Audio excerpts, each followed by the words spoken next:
पटनायक नवीन पटनायक मनोहर रंधारे चाषी मारण नीति चलिबो नाही चाषी मारण नीति चलिबो नाही। मंडीर अव्यवस्था नहीं रास्ता रोकी बीजेडी प्रतिबाद। आज बीजेडी पक्षर शांतिपूर्ण भाव में नवरंगपुर जिलार 7 गोटी ब्लॉक रे जग बंद रही प्रतिबाद जन जार प्रभाव नवरंगपुर जिलार गोसाकुंडा ब्लॉक रे देखा मिली दुकान बजार स्कूल कॉलेज मेडिकल बैंक खोला रहा सह जरूरी सेवा जारी रही। समस्त गाड़ी जग बंद हो पड़ी रास्तार ट्रक पिकअप छिड़ा हो पड़ रही। जिलार वाणिज्य व्यवसायी गोसाकुंडा मध्य छत्तीसगढ़ को संजोग करथाय एने अनेक ट्रक ए रास्ता मध्य जीवासवा करथाय। बस सेवा मध्य बंद रहा फल यात्री माने असुविधा हेबा नै अनुमान करा जाउछि। चाषी धान गाड़ी किंतु अटक करा जाउ नै। बीजेडी दाबी नूतन सरकार आसवा फल असुविधा भोगुछंती निरीह चाषी। विशेषकर मंडी रे अव्यवस्था देखा मिली उठी पारु नाही चाषी धान मंडी रे गोदा हो पड़ रही। धान बस्ता टोकेन लेस सेवार संभावना देखा मिली और कटनी छटनी को घोर विरोध करा फल प्रतिबाद आज देखा मिली।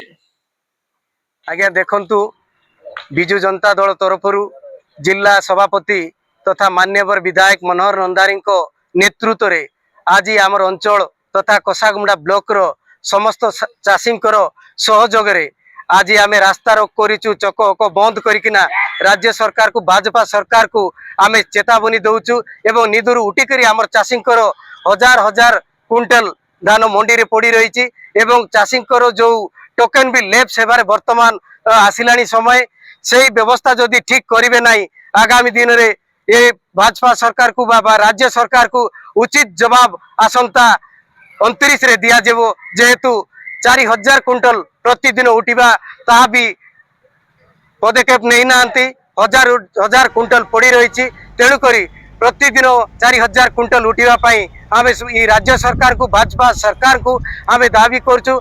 एटा जदि ताके संपूर्ण भाव रे आमर दाबी को सुनिबे नाही निश्चित भाव रे आगामी दिन रे आमर अंचलवासी दुकान बाजार करी सरकार बेसरकार सब बंद करी दिया जीवो। ए चटनी चटनी आमे सुनिबा पाउछु कटनी चटनी करिवा कथा नुए संपूर्ण भाव रे बंद अछि।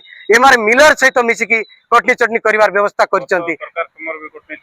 गत सरकार रे कोनोसी कटनी चटनी हेइ नथिला एवं जो आपण को भाबुचंती जो आमर टोकन लेग सेवाटा आमर गत सरकार रे नथिला जेते टोकन आसुतिला 100 कि 150 जहाँ भी संपूर्ण भाव में गत सरकार देउथिले।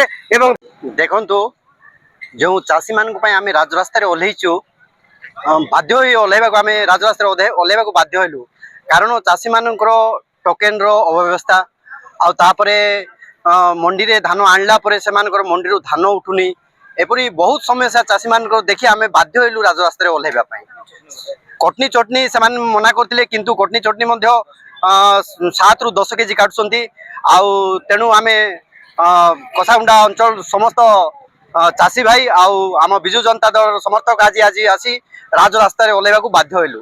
देखु आज्ञा आज की दीर्घ गोटमास हो गला ई सरकार सबु वर्ष गोटमास पूर्व मंडी खोला होता मात्र ई वर्ष गोटमास तले एवं खोला गोटमास हो गला मंडी में कौन सी मंडी धान उठू ना चाषी माने बहुत हरियाण हरकत होती आम चाषी माने राजरास्ता खोल बाध्य हेलु।